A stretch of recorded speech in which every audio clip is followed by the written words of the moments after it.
Buenas tardes y bienvenidos a la conferencia Los 7 pecados capitales por el profesor Juan Cristóbal Pérez Paredes. Es un honor tenerlos aquí, alumnos, exalumnos y público en general.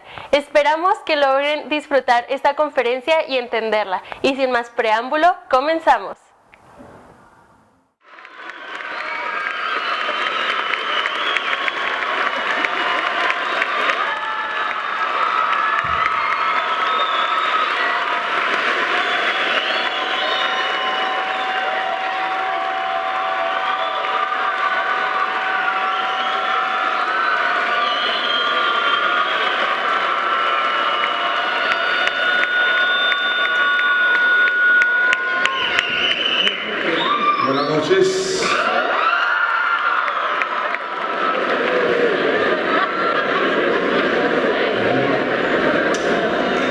¿Usted?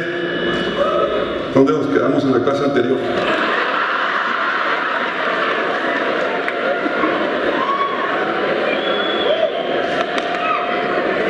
Bueno, primero que nada, pues tengo palabras de agradecimiento a los productores de este evento. Ellos lo hicieron posible, a Direct Music Company, se los agradezco. Tengo que agradecer también a los exalumnos, a los alumnos de la Prepa 2030,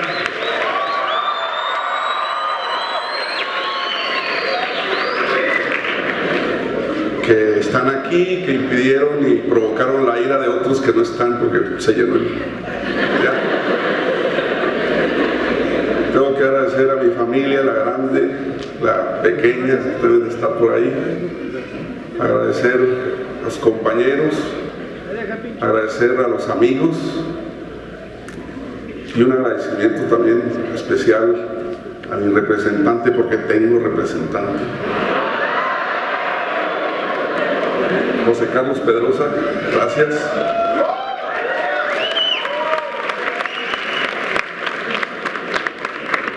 Bueno, padres de familia y público en general, ¿sí? Me preguntaban si íbamos a tratar temas polémicos. Claro que vamos a tratar temas polémicos, ¿sí? Nada más que yo entiendo por polémico, ¿no?, sentido etimológico de la palabra polemos, guerra, y de lo que se va a tratar aquí es una guerra del pensamiento con el pensamiento. Sacudir ideas, de eso se va a tratar. Provocar una conmoción, un movimiento de las capas tectónicas de su inteligencia, ¿sí? Y yo espero que esta próxima hora pues resulte amena y agradable para ustedes. Vamos a hablar de los 7 pecados capitales, pero vamos a convertirlos en virtudes capitales, ¿sí? Esa va a ser la propuesta. Pero también no se malentienda, no se malinterprete. No se trata de que saliendo del teatro vayamos a convertir las calles de Ciudad Delicias en la nueva Sodoma, la Sodoma del siglo XXI. No vaya a ser que nos empiece a llover fuego y entonces sí, vaya bronca. Busco algo más profundo y arriesgado. Lo que busco es que nos demos cuenta, al convertir los pecados en virtudes, que debemos dar el paso de una ética de la autoridad a una ética basada en la responsabilidad. Eso es lo que voy a intentar hacer. Es una tarea complicada, pero necesaria, ¿sí? El problema con la ética de la responsabilidad es que se basa en principios incontrovertibles. Y esto ha provocado que los principios se conviertan en cadalsos, en patíbulos, desde los que juzgamos los hechos, cuando son los hechos a veces inocentes. ¿Qué es lo que ocurre? Ocurre que vienen fenómenos muy extraños, como el de considerar que el ser, lo que vamos a denominar aquí la inocencia del ser,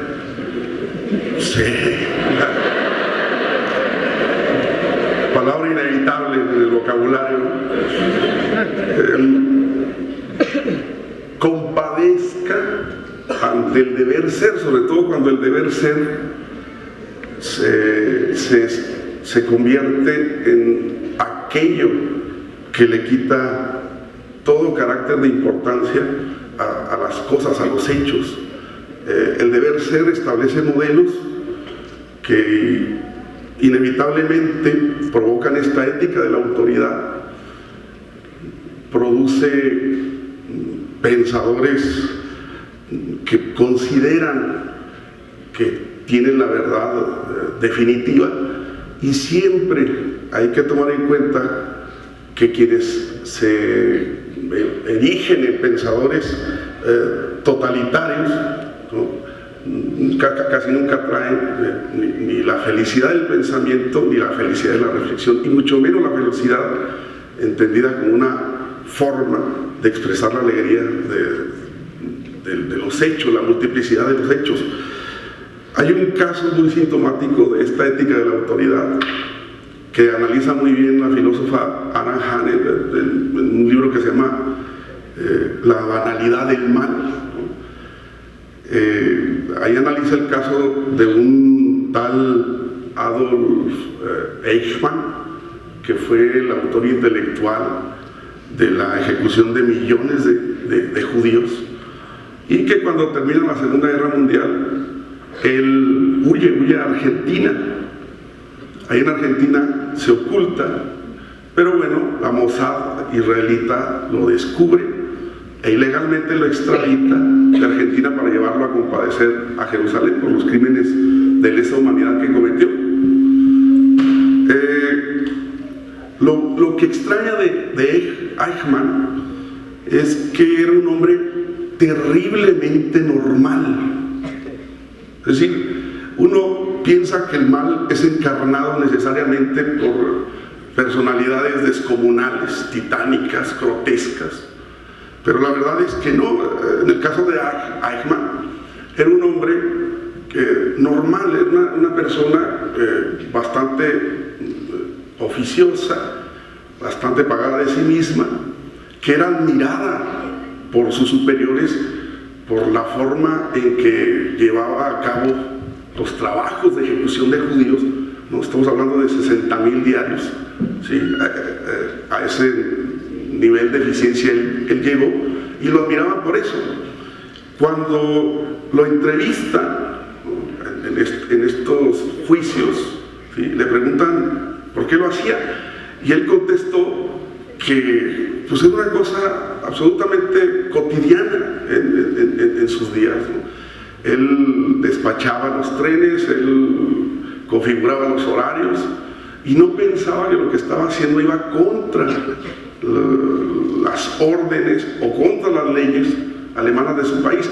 Y tiene razón, es que yo no tengo la culpa, yo obedecía órdenes, yo no creo que hiciera nada malo. En todo caso, juzguen a las personas que me dieron las órdenes. Eso es lo que pasa cuando hay una ética basada en la autoridad. Es decir, los principios se vuelven incontrovertibles, ¿no? Los principios son aquello que no puedo bajo ninguna circunstancia, porque son lo que guía mi vida, son lo que guía mis acciones cotidianas. No puedo bajo ninguna circunstancia poner en duda. Y miren lo que sucedió: un hombre común y corriente se convierte en uno de los máximos asesinos del siglo XX, ¿sí? Habrá que pasar entonces a esta otra ética más difícil, más rigurosa, que es la ética de la responsabilidad. Pero es muy complicada esa ética, porque justamente los principios son los que van a compadecer ante los hechos. Y aquí quiero citar, porque viene muy a la mano, la frase de Bertrand Russell, una de las cumbres del pensamiento occidental del siglo XX, que dice, no podría morir por mis creencias, porque seguramente están equivocadas. Es decir, frase significa, ¿no?, que la creencia no puede convertirse bajo ninguna circunstancia en aquello que dirija de una manera totalitaria mi acción, ¿no? Yo añadiría a la frase de Russell, matar tampoco, que es lamentablemente lo que ha ocurrido, ¿no?, con las guerras de todos los tiempos, y claro, específicamente con las guerras de religiones. Es personas que matan en nombre de las creencias.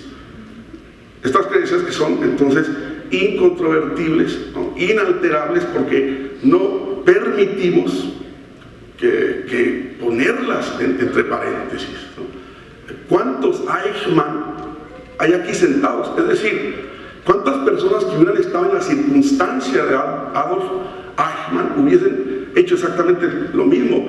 El crimen de Eichmann no fue haber obedecido órdenes que terminaron con millones, las vidas de millones de judíos, sino no haberse dado la oportunidad de criticar sus principios, porque hubiese descubierto muy probablemente, sobre todo si se es valiente, están equivocados, ¿sí?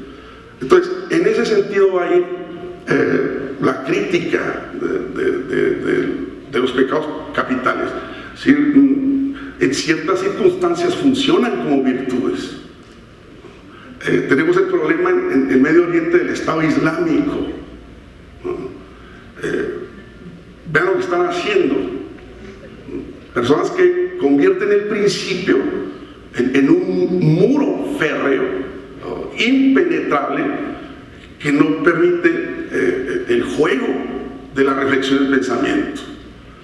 Y eso mismo podemos decir, claro, de las razones de Estado de las democracias modernas, ¿sí? Entonces, en ningún momento la ética de la autoridad puede dar resultado si no existe esta otra forma, ¿no?, alternativa, y me parece que más importante, que es la ética de la responsabilidad. Nunca está el fin de la vida, pues es la supresión de las posibilidades, ¿sí? Entonces, vamos a hablar de los 7 pecados capitales desde esta perspectiva. Los vamos a desconstruir, ese es el método, no los vamos a destruir, vamos a deconstruirlos. La deconstrucción es un método filosófico desarrollado y llevado a la perfección por Jacques Derrida, que consiste en analizar textos y reducirlos a su paradoja, liberar la interpretación,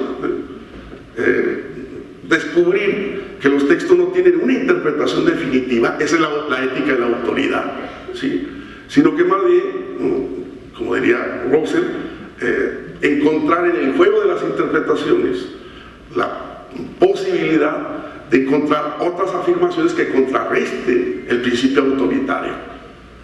Es necesario pensar la ética como aquello, ¿no?, que me permite valorar, no desde el patíbulo, no desde el cadalso del verdugo, no desde el atril del juez, ¿sí?, sino desde la incerteza, desde la inseguridad, para dar cabida a lo que los filósofos llaman la otredad, ¿sí?, el otro. La posibilidad de que el otro existe y subsista en mi pensamiento sin necesidad de que yo, claro, adopte sus perspectivas. Vamos a empezar entonces. Empiezo con una cita de un filósofo alemán, siglo XIX, uno de los artífices de la modernidad, que dice más o menos así, dice: jamás se hizo ni puede hacerse nada grande sin las pasiones, que es uno de los nombres antiguos del pecado. El moralismo que condena la pasión por el mero hecho de ser pasión es un moralismo muerto y en muchas ocasiones hipócrita. Son palabras fuertes. Vamos a recuperar entonces el aspecto positivo de la pasión. Ortega y Gasset, filósofo español, sí, tiene palabras aún más duras. Dice: los grandes hombres, movidos por un afán indomable de crear cosas, de organizar la historia, no pueden ser o estar sometidos a virtudes de alma chicas, como la honradez, la veracidad o la templanza sexual. Vuelvo a lo mismo, vamos a tratar de pensar lo impensado de los pecados capitales, ¿sí? Empiezo entonces por hacer la reconstrucción, un poco la historia de la palabra pecado, ¿no? Pecado, peccatum,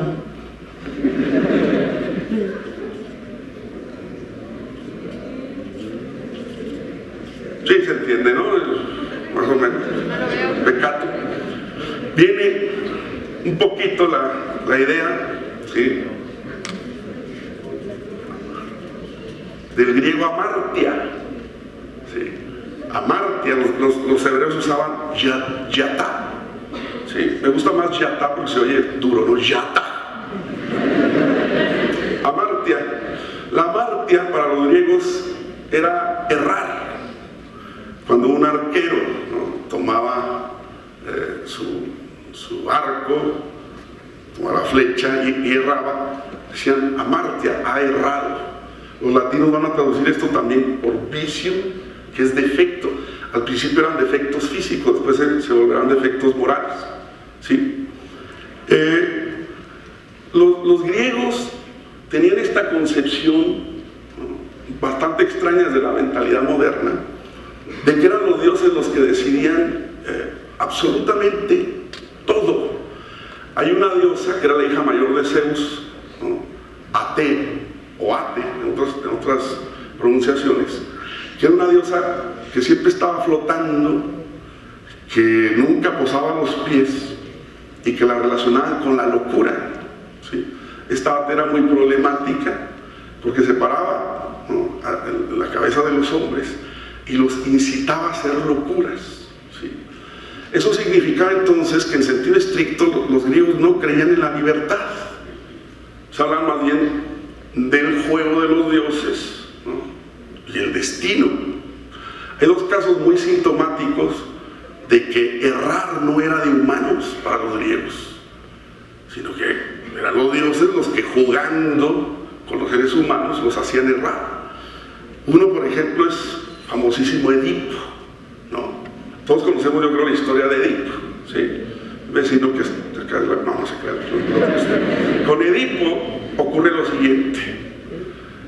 Edipo recibe un oráculo, ¿sí?, los dioses se comunican con él y le dice, ¿no?, que irremediablemente, inevitablemente se matará a su padre, ¿sí?, y contraerá nupcias con su madre, ¿sí? Edipo va a hacer todo lo posible, de acuerdo a esa historia, ¿no?, platicada por un lado por Sófocles, pero también por Eurípides en las Fenicias.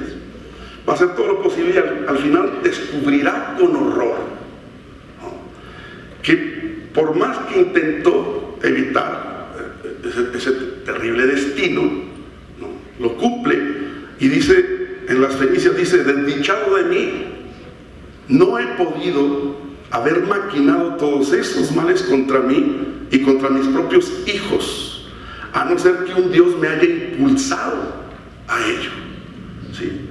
Queda claro entonces que Edipo no tiene responsabilidad. Los griegos no hablaban tanto de responsabilidad, sino de desgracia, ¿no? Sí, los griegos te volvieron desgraciado, porque hicieses lo que hicieses, ibas a cumplir con la voluntad de los dioses.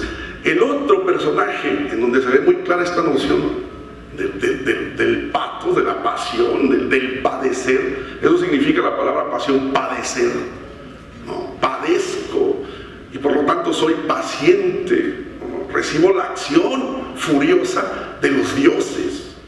Es Hércules.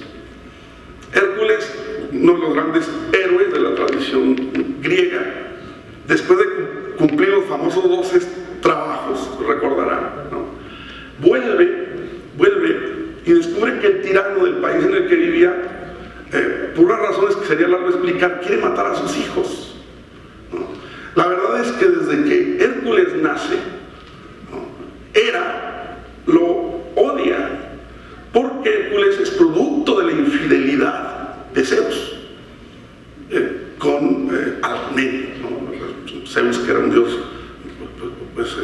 no conocía la templanza sexual, ¿sí?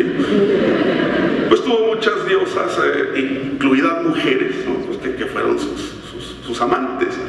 Y la pobre no le podía pagar con la misma moneda porque era la diosa de la fidelidad. ¿Sí? Imagínense ustedes, ¿no? A la diosa de la fidelidad poniéndole cuerno. No, si Zeus supo escoger, muy bien, ¿no? El caso es que, claro, Zeus pues se aprovecha de eso y era lo único que puede hacer, ¿no? Tampoco se va a desquitar con el padre de los dioses. Yo hasta el momento pienso por qué no, pero bueno, no aparece eso en los mitos que haya pensado contra Zeus algo específico. Sí se desquita con las amantes, ¿no? Y les hace unas cosas tremendas, ¿no? Es una diosa. Bueno, uno puede entender que desate la furia en esos niveles y, ¿no? Hércules no será la excepción, donde lo odiará a la mamá, odiará a Hércules por ser producto de una infidelidad, ¿no? Y desde pequeño incluso lo quiere matar, ¿no? El famoso mito ese de que envía 2 serpientes para asfixiarlo y Hércules pues agarra como calcetines, ¿no? Y las mata siendo un bebé. Bueno, en fin, y siempre tiene esa ojeriza, diríamos, contra Hércules. Y aquí sí se pasa, ¿no? Pero bueno, las pasiones humanas para los dioses son nada, ¿no? Era cuando regresa Hércules y el tirano, incitado por Hera, ¿no? A través de la Ate, está por matar a los hijos de Hércules. Hércules llega muy a tiempo.